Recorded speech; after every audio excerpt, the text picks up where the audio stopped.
Hello guys, welcome to fun learning production. आज हम शुरू करने वाले हैं पैथोलॉजी का एक सबसे इम्पोर्टेंट चैप्टर जिसका नाम है इन्फ्लामेशन। ये आपको आपकी बुक में इन्फ्लामेशन एंड रिपेयर नाम से ये दे रखा है। तो आज हम इन्फ्लामेशन को शुरू करते हैं। तो इन्फ्लामेशन लोकल भाषा में जाने तो क्या होता है कि आपकी किसी चलते हुए किसी इंजरी होगी, आपके हाथ में होगी, मान लो हाथ में इंजरी होने की वजह से जो वहाँ पर लोकल रिस्पॉन्स आएगा उसी को हम क्या कहते हैं, इन्फ्लामेशन। ये रिस्पॉन्स आना क्यों ज़रूरी है? अब मान लो आपके हाथ में चोट लग गई, यहाँ से माइक्रोब्स, इंजीरियस एजेंट बॉडी में अंदर जा सकते हैं, तो उन इंजीरियस एजेंट को हमें क्या करना है, यहाँ पर मारना है। तो यही क्या हमारा प्रोटेक्टिव रिस्पॉन्स है, ये होना बहुत ज़्यादा ज़रूरी है किसी भी लिविंग टिश्यू में। तो यही इसकी डेफिनेशन है कि local response of living tissue to any injurious agent, मतलब किसी इंजीरियस एजेंट की वजह से जो लोकल रिस्पॉन्स आया, जो प्रोटेक्टिव रिस्पॉन्स है, वो हमारा क्या होता है, इन्फ्लामेशन। तो एक साइंटिस्ट थे जिनका नाम था सेल्सस के 4 कार्डिनल साइंस दिए थे उन्होंने। 4 कार्डिनल साइंस क्या होते हैं कि मतलब जब इन्फ्लामेशन होगा तो ये 4 साइन हमेशा मिलेंगे ही मिलेंगे। तो क्या कार्डिनल साइन थे ये 4? तो सबसे पहला था हमारा रूबर, दूसरा था ट्यूमर, तीसरा था कैलोर, चौथा था डोलोर। अब इनको याद रखने का क्या तरीका है? रूबर से नाम से पता चल रहा है, आर मतलब रूबर और आर मतलब रेडनेस, मतलब रेडनेस को इन्होंने क्या कहा था, रूबर। ट्यूमर कोई भी क्या होता है, स्वेलिंग होती है, तो वही स्वेलिंग को इन्होंने क्या बताया था, ट्यूमर। अब कैलोरी जो होती है हमारी किसकी यूनिट होती है, हीट मेजर करने की यूनिट होती है, तो कैलोरी के इसीलिए कैलोर मतलब हीट। और जब भी आदमी पैसा कमाता है, पैसा किस में, डॉलर में, रुपीज़ में, तो डॉलर क्या है, पैसा कमाने में दर्द होता है, दर्द लगता है, बहुत बहुत मेहनत लगती है, तो वही यहाँ पर डॉलर मतलब पेन। बाद में एक साइंटिस्ट थे वर्चो ने एक और इसमें कार्डिनल साइन ऐड कर दिया था, उसको क्या बोलते हैं हम, लॉस ऑफ फंक्शन या फंक्शनल लेजा। तो ये हमारे कुल मिला के 4 जो साइन थे ये दिए थे हमारे सेल्सस ने, और ये पांचवा जो हमारा जो साइन था ये वर्चो ने ऐड कर दिया था।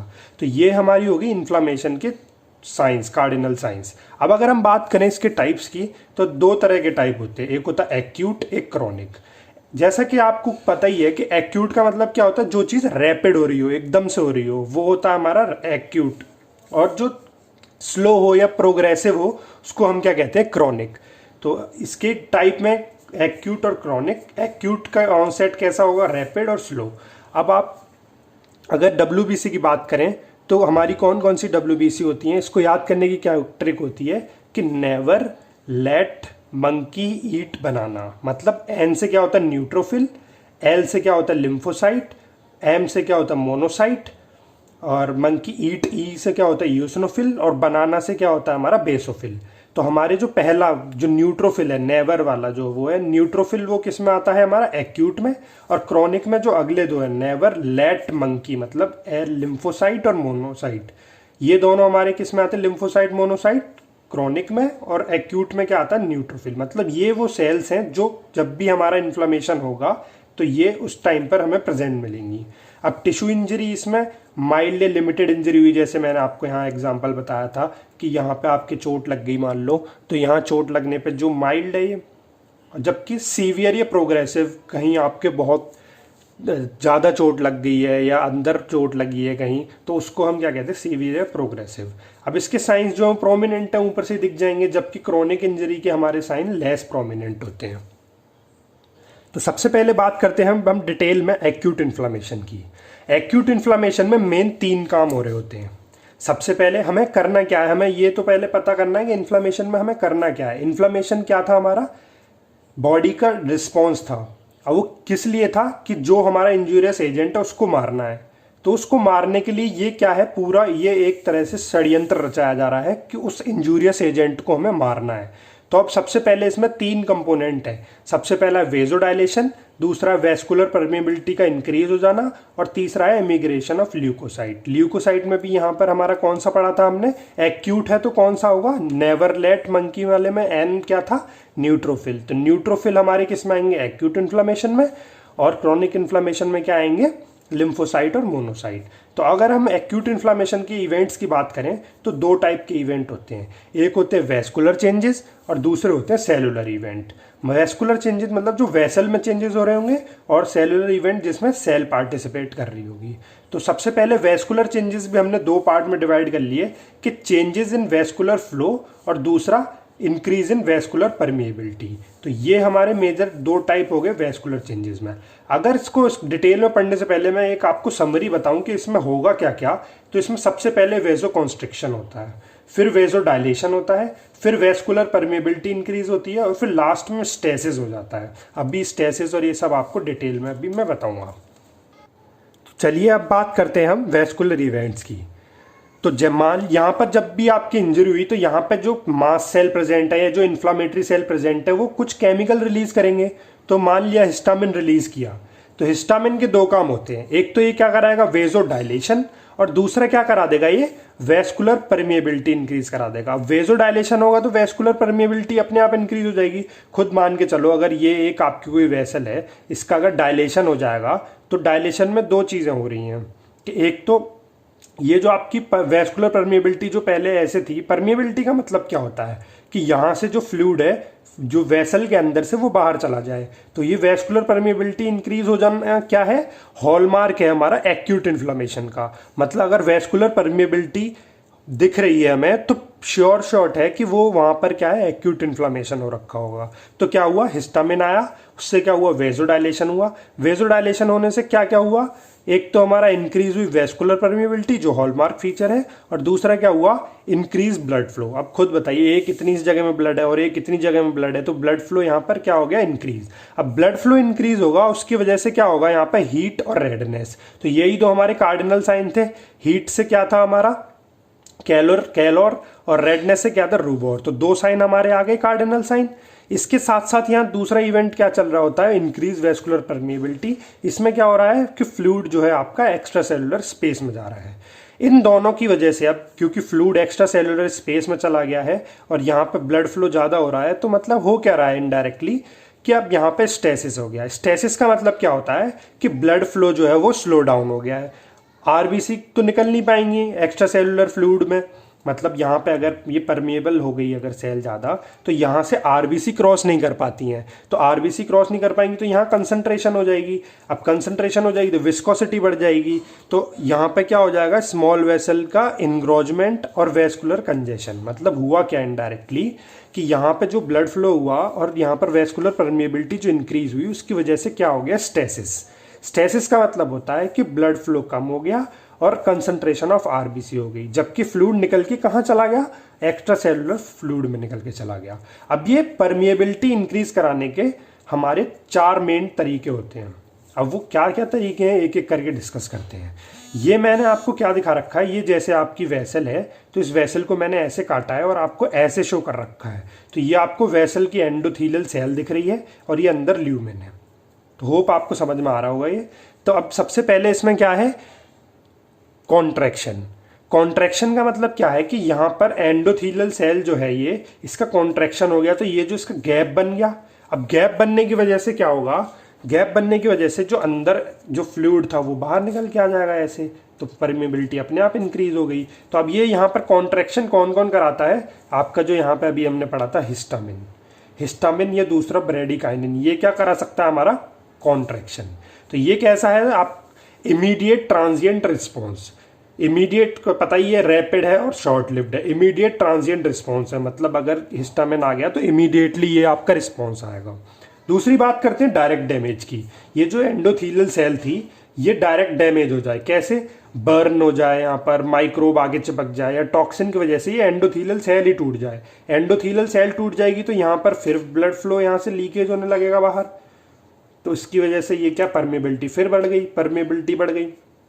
अब इसको क्या कहते हैं हम इमीडिएट बट सस्टेन्ड रिस्पॉन्स। यहाँ क्या था इमीडिएट ट्रांजिएंट रिस्पॉन्स था, ये क्या है सस्टेन्ड मतलब थोड़ी देर तक रहेगा। जैसे यहाँ ये शॉर्ट लिव्ड था ये लॉन्ग लिव्ड होता, मतलब थोड़ी देर तक रहेगा। यही बेसिक डिफरेंस है कॉन्ट्रैक्शन और डायरेक्ट डैमेज में।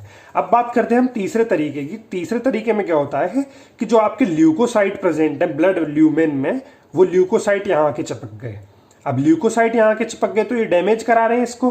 अब वॉल को डैमेज करा देंगे तो यहाँ पे भी वही होगा, यहाँ से ब्लड निकल के आपका बाहर आने लगेगा। तो वही न्यूट्रोफिल एडहेरिंग टू एंडोथीलियम, इसको क्या कहते हैं हम ल्यूकोसाइट मीडिएटेड एंडोथीलियल इंजरी। पता है ल्यूकोसाइट आके चिपक रहे हैं तो ल्यूकोसाइट मीडिएटेड एंडोथीलियल इंजरी। अब बात करते हैं चौथे तरीके की। चौथा तरीका क्या है ट्रांससाइटोसिस। ये क्या है, इंट्रासेल्युलर चैनल प्रेजेंट होते हैं यहाँ पर। इंट्रासेल्युलर चैनल पे अगर हमारा कुछ हिस्टामिन जैसे था और एक हमारा होता है VEGF, ये क्या है, फैक्टर एक तरह का VEGF, ये क्या करा देता है, लीकेज करा देता है। तो यहाँ पे कोई डैमेज नहीं हो रहा है, पर चैनल की वजह से यहाँ पर क्या हो गया, लीकेज हो गया। तो कुल मिला के चारों केसेस में क्या हो रहा है, हमारा वेस्कुलर परमेबिलिटी इंक्रीज हो रही है। तो ये वेस्कुलर इवेंट में क्या क्या पढ़ा, सबसे पहले हमने क्या पढ़ा, ये यहाँ पर कि इंक्रीज ब्लड फ्लो हो गया, किस वजह से, वेजोडाइलेशन की वजह से, और साथ साथ में यहाँ पर इंक्रीज वेस्कुलर परमेबिलिटी। तो जो हमने अभी थोड़ी देर पहले पढ़ा था, अगर इसको देखें तो वेस्कुलर चेंजेस में क्या था, पहला वेस्कुलर फ्लो में चेंज और दूसरा वेस्कुलर परमेबिलिटी में चेंज। तो आपका वेस्कुलर इवेंट यहाँ पर खत्म हो गया, वेस्कुलर परमेबिलिटी चेंज करा दी और वेस्कुलर फ्लो में चेंज हो गया। अब हम बात करते हैं सेलुलर इवेंट्स की। सेलुलर इवेंट्स में क्या हो रहा है कि अब सेल कहाँ आ रही होगी, तो कुल मिलाकर यहाँ पर होता क्या है, पहले वो समझते हैं। अब तक क्या हुआ था हमारा वेस्कुलर इवेंट्स में कि एक तो हमारा वेजोडाइलेशन हो गया था और दूसरा हमारा यहाँ पर जितना भी फ्लूइड था वो बाहर निकल गया। अब सेल में बचा क्या, RBC, WBC और जितने भी अंदर सेल है वो बचे, प्लाज्मा तो सारा बाहर निकल गया लगभग। अब होता क्या है जनरली कि यहाँ पर सेल बीच में ट्रेवल कर रहे होते हैं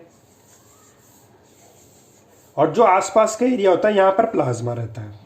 तो हमारा जो साइड में जो एंडोथेलियल लाइनिंग है यहाँ पर कभी भी WBC टच में नहीं आता है।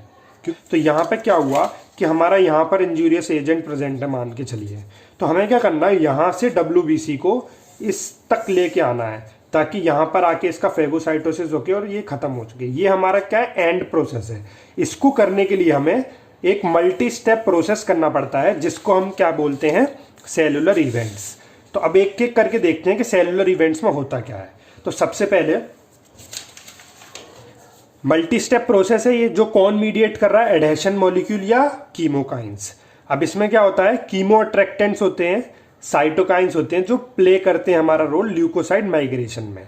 कुल मिलाकर हमें करना क्या है, ल्यूकोसाइड का क्या कराना है, माइग्रेशन करवाना है। कहाँ तक, इंजूरियस एजेंट तक, अभी बताया मैंने आपको। अब इसकी जर्नी अगर देखें तो उसमें होता क्या क्या है, तो सबसे पहले यही था कि यहाँ WBC था, तो ये बीच में सेंटर में फ्लो कर रहा है। अब मार्जिनेशन मतलब मार्जिन पे लेके आना, उसके बाद यहाँ पर रोलिंग होती है कुछ देर, फिर एडहेशन हो जाता है। एडहेशन के बाद क्या होगा, डायापेडेसिस। डायापेडेसिस का मतलब क्या है कि अब जो एंडोथीलियम के मतलब अंदर लेके आना, एंडोथीलियम से इसको अंदर लेके आना, उसको क्या कहते हैं हम, डायापेडेसिस। उसके बाद में क्या है, कीमोटैक्सिस, मतलब जो इंजूरियस एजेंट प्रेजेंट था यहाँ पर मान के चलिए, तो यहाँ पर ये क्या हो गया, डायापेडेसिस। और ये डायापेडेसिस के बाद में यहाँ पर अगर ये दोबारा अंदर ये आ गया आपका न्यूट्रोफिल, तो यहाँ के बाद में क्या होगा, ये यहाँ पर जाएगा, इस प्रोसेस को कहते हैं कीमोटैक्सिस। तो अब एक एक करके डिटेल में पढ़ते हैं। सबसे पहले मार्जिनेशन। ये मैंने एक ब्लड वेसल बना रखी है, एंडोथेलियल सेल है, बीच में WBC ट्रेवल कर रही है। अब क्योंकि यहाँ पर हमारा वेस्कुलर इवेंट में क्या हुआ था, ब्लड स्लो डाउन हो गया था, स्टेसिस हो गया था। स्टेसिस की वजह से क्या होगा यहाँ पर, अब ये WBC जो है ये आपका मतलब न्यूट्रोफिल जो है आपका, ये मार्जिन पे आ जाएगा। तो इस प्रोसेस को हम कहते हैं मार्जिनेशन। तो वही सेंट्रल में नॉर्मली ट्रेवल करता है और पेरीफेरी पे आ जाएगा। तो वहां पर पेरीफेरी पे आने के बाद यहाँ पे क्या प्रेजेंट होते हैं, यहाँ पर सेलेक्टिन। ये पता है क्या है, एक तरह से जैसे मान के चलिए तेज हाई स्पीड फॉर्मूला कार चल रही, फॉर्मूला 1 जो कार होती है वो चल रही है, तो हमें उस कार को रोकना है। तो वो एकदम तो रुकेगी नहीं कार, उसको हमें पहले ब्रेक मारेंगे तो थोड़ी देर ड्रैग होती है, फिर जाके वो रुकती है। तो वही काम यहाँ हो रहा है कि एकदम से नहीं रुकता, एकदम से एडेशन नहीं होता। सबसे पहले रोलिंग होगी और फिर एडेशन होगा। तो रोलिंग में क्या होता है कि सेलेक्टिन, कुछ सेलेक्टिन प्रेजेंट होते हैं यहाँ पर। सेलेक्टिन क्या है, एक तरह के रिसेप्टर है जो क्या करते हैं, हमारे जो WBC है ना, उस WBC के ग्लाइकोप्रोटीन और ग्लाइकोलिपिड जो सरफेस पे प्रेजेंट है ना, उसको रिकॉग्नाइज करते हैं और उसको एक टेम्पररी यहाँ पर क्या बॉन्ड बनवा देते हैं। टेम्पररी बॉन्ड बनता है, फिर छूटता है, फिर अगले सेलेक्टिन से बनता है, फिर छूटता है। तो ऐसा लगता है कि ये रोल कर रहा है ऐसे करके। अब रोल कर रहा है तो इसको इसीलिए नाम दे दिया हमने रोलिंग। अब यहाँ पे क्या हो रहा है, कुल मिला के WBC का टेम्पररी बॉन्ड बनना है सेलेक्टिन से। सेलेक्टिन जो जनरली जो यूज होता है वो होता है सिलियासिक ल्यूइस एक्स, मतलब ल्यूइस एक्स इसका नाम है। ये याद रखो तो अच्छी बात है, कोई दिक्कत नहीं है। अब सेलेक्टिन 3 तरह से होते हैं, PEL। नाम से ही पता चल रहा है, P मतलब प्लेटलेट, E मतलब एंडोथेलियल, L मतलब लिम्फोसाइट। अलग अलग जगह पे अलग अलग P सेलेक्टिन का होगा प्लेटलेट पे, E सेलेक्टिन एंडोथेलियम पे, L सेलेक्टिन लिम्फोसाइट पे। अब ये पूरी प्रोसेस जो रोलिंग प्रोसेस है ये कौन एक्टिवेट करता है, तो हमारे जो ट्यूमर नेक्रोसिस फैक्टर होता है और इंटरल्यूकिन 1, ये दोनों जो है हमारे क्या करते हैं, इसको एक्टिवेट करते हैं रोलिंग प्रोसेस को। कि रोलिंग प्रोसेस जब होगी जब ट्यूमर नेक्रोसिस फैक्टर और इंटरल्यूकिन 1 आएंगे। अब क्या हो गया, टेम्पोररी प्लग हो गया, मतलब वही फार्मूला 1 जो रेस जो हमने ब्रेक लगाए फार्मूला 1 की कार पे, तो वो अभी हमारा क्या है, ड्रैग कर रही है। ड्रैग के बाद रुकेगी, मतलब अब क्या कराना है, एडहेशन कराना है, WBC का एडहेशन कराना है यहाँ पर। अब यहाँ एडहेशन में क्या होगा, ये एंडोथीलियल सेल है, अब यहाँ पर प्रेजेंट होते हैं लाइगेंड, और एंडोथीलियल सेल जो न्यूट्रोफिल थी, न्यूट्रोफिल पे हमारे क्या प्रेजेंट होते हैं, इंटीग्रिन और जो यहाँ पर लाइगेंड प्रेजेंट है। अब ये लाइगेंड को आप सेलेक्टिन से कंफ्यूज मत कीजिएगा, सेलेक्टिन अलग चीज़ है और लाइगेंड अलग चीज़ है। सेलेक्टिन क्या करवा रहे हैं, हमारे टेम्परेरी अटैचमेंट करवा रहे हैं, जबकि लाइगेंड जो है वो क्या करा रहे हैं, परमानेंट प्लग बनवा रहे हैं। परमानेंट प्लग कैसे बनता है, इंटीग्रिन जो है इस पर प्रेजेंट है WBC पे और लाइगेंड प्रेजेंट है एंडोथीलियल सेल पे, ये एक दूसरे से अटैच हो गए, तो यहाँ पर क्या हो गया, ये परमानेंट बॉन्ड बन गया। अब ये परमानेंट बॉन्ड बन गया तो यहाँ पे हमारा क्या हो गया, एडहेशन हो गया। अब इंटीग्रिन दो तरह से होते हैं, बीटा 1 बीटा 2। बीटा 1 मोनोसाइट में होते हैं, बीटा 2 ल्यूकोसाइट में होते हैं। एक्स्ट्रा पॉइंट है, याद रखना चाहो तो रख सकते हो, नहीं तो कोई ज़रूरत नहीं है। अब अगर हम बात करें इंटीग्रिन लाइगेंड की, इंटीग्रिन लाइगेंड भी दो तरह से होते हैं, एक होता है हमारा VCAM1 और एक होता है ICAM1। VCAM1 और ICAM1 में क्या डिफरेंस है कि vascular cell adhesion molecule, VCAM1 का नाम है vascular cell adhesion molecule, ICAM1 का नाम है इंट्रासेलुलर सेल एडेशन मॉलिक्यूल।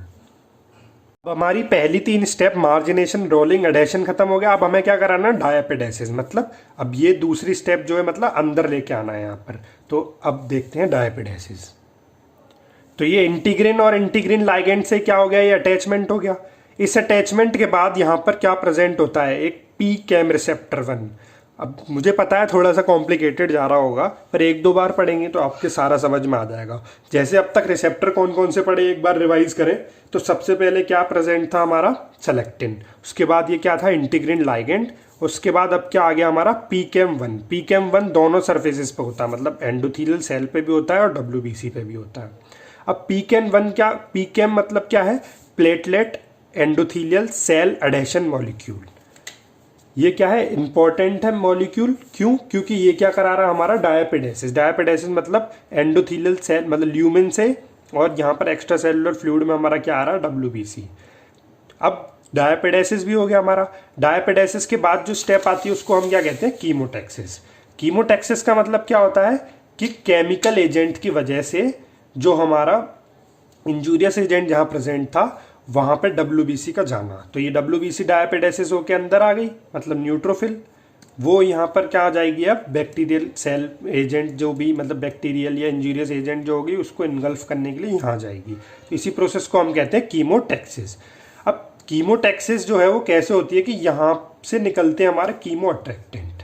अब कीमो अट्रैक्टेंट 2 तरीके से होते हैं, एक होते हैं एक्सोजीनस और एक होते हैं एंडोजीनस। जैसे कि नाम से ही पता चल रहा है, एक्सोजीनस मतलब बाहर से बने हुए बैक्टीरियल प्रोडक्ट्स, और एंडोजीनस जो बॉडी खुद बना रही है, जैसे साइटोकाइंस, C3A, C5A, ये क्या है, कॉम्प्लीमेंट सिस्टम के पार्ट है। दूसरा क्या है, ल्यूकोट्राइन B4, ये सब अभी हम आगे पढ़ेंगे, ये क्या है, मीडिएटर्स हैं। अब होता क्या है, कीमो अट्रैक्टेंट है, यहाँ पर कीमो अट्रैक्टेंट आएगा और ल्यूकोसाइट पे स्पेसिफिक रिसेप्टर पे जाके जुड़ता है। अब रिसेप्टर पे जब जाके जुड़ जाएगा तो यहाँ पर एक्टिन और मायोसिन का क्या होगा, एक्टिन का तो होगा पॉलीमराइजेशन और मायोसिन का क्या होता है, लोकलाइजेशन। तो जब एक्टिन मायोसिन काम करेंगे तो आपको भी पता है एक्टिन मायोसिन क्या कराएंगे, मूवमेंट कराएंगे। अब यहाँ पे क्या होगा, फिलोपोडिया होता है, जैसे कि एमीबा में होता है फिलोपोडिया, वैसे ही इसमें होता है फिलोपोडिया। फिलोपोडिया जाता है और जाके इंजूरियस एजेंट की तरफ जाएगा और वहाँ जाकर फिर क्या कराएगा, फेगोसाइटोसिस। तो यहाँ पर जो हमारा मेन काम था, जो हमारे यहाँ पे इंजूरियस एजेंट थे या बैक्टीरियल एजेंट थे, उनको हमें किल कराना था और वो काम हमारा हो गया। तो अब एक बार अगर हम जो पहले सबसे पहला वाला चार्ट पढ़ा था उसको रिवाइज करें तो उसमें क्या था, सबसे पहले उसमें वेस्कुलर चेंजेस थे, जिसमें क्या था, चेंज इन वेस्कुलर फ्लो, और दूसरा क्या था, वेस्कुलर परमेबिलिटी।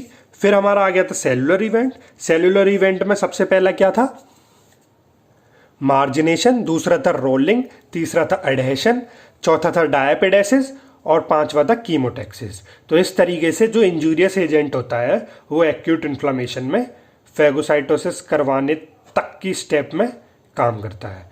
तो ये था हमारा एक्यूट इन्फ्लामेशन के बारे में पूरा। नेक्स्ट वीडियो में हम बात करेंगे फैगोसाइटोसिस की।